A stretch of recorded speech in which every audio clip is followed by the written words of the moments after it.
ذبح کے وقت چھری پر جس کا ہاتھ ہو سب کو اللہ اکبر پڑھنا ضروری ہوگا؟ دل میں اللہ اکبر پڑھ سکتے ہیں یا تیز آواز سے ہی پڑھنا ضروری ہے؟ ایک جانور کے سامنے دوسرے جانور کو قربان کرنا کیسا؟ جانور ذبح کرنے کی دعا کب پڑھنی ہے؟ ذبح کرنے سے پہلے؟ قربانی کے جانور کو روڈ پر لٹا کر ذبح کرنے سے ان کو تکلیف ہوتی ہے، کیا یہ درست ہے؟ جانور کو ذبح کرنے کے لیے قبلہ روح ہونا ضروری ہے؟ سنت ہے۔ گائے یا بیل کو کھڑے کھڑے ذبح کر سکتے ہیں؟ سنت لٹا کر ہے تو یہ سنت چھوٹی، کھڑے کھڑے ذبح کیا تو حلال ہو جائے گا۔ بکرے کو بغیر باندھے قربان کر سکتے ہیں؟ کر سکتے ہیں۔ اونٹ کو نحر کی جگہ ذبح کر سکتے ہیں؟ وہی سنت نہ ہوئی ادا، مکروہ لکھا ہے اس کو۔ کھڑے کھڑے بھی یوں کرتے ہیں نا تو یہ نحر نہیں ہے، یہ ذبح ہے۔ عوام تو سمجھے گا نہار ہو گیا، لیکن ایکچولی یہ نحر نہیں ہے۔ ذبح کے وقت چھری پر جس کا ہاتھ ہو سب کو اللہ اکبر پڑھنا ضروری ہوگا؟ یہ سب کو اللہ کا نام لینا پڑے گا، کیونکہ بعض جگہ پر یہ بھی سنا ہے کہ گائے میں جو 7 حصے ہوتے ہیں نا، گائے میں 7 حصے دار جو ہے نا وہ چھری پہ ہاتھ رکھتے ہیں۔ ایک تو ذابح ہوتا ہے گوشت فروش، 7 وہ رکھتے ہیں۔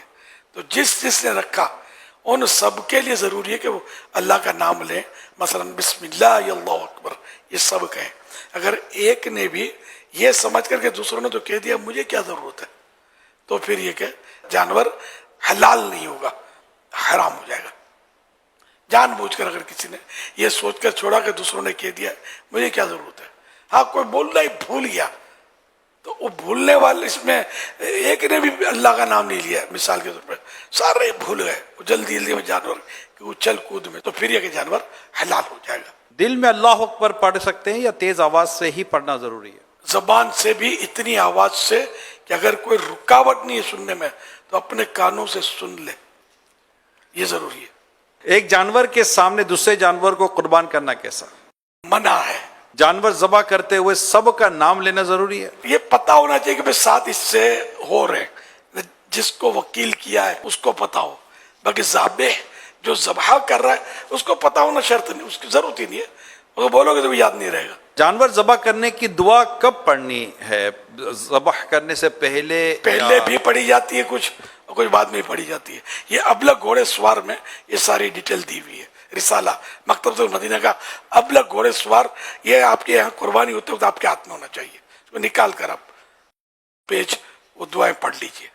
شرط نہیں ہے، پڑھیں گے صحیح پڑھیں گے تو ثواب ملے گا۔ قربانی کے جانور کو روڈ پر لٹا کر ذبح کرنے سے ان کو تکلیف ہوتی ہے، کیا یہ درست ہے؟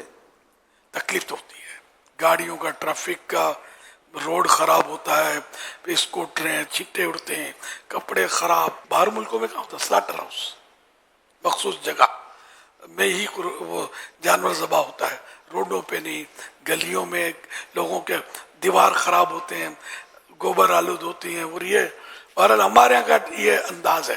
لیکن بندوں کی حق تلفی یا حقوق عامہ تلف کرنے کی اجازت نہیں ملے گی کہ ہٹ جاؤ ہماری گائے ذبح ہو رہی ہے، گاڑی والے ٹریفک جام، کھڑے رہ جاؤ۔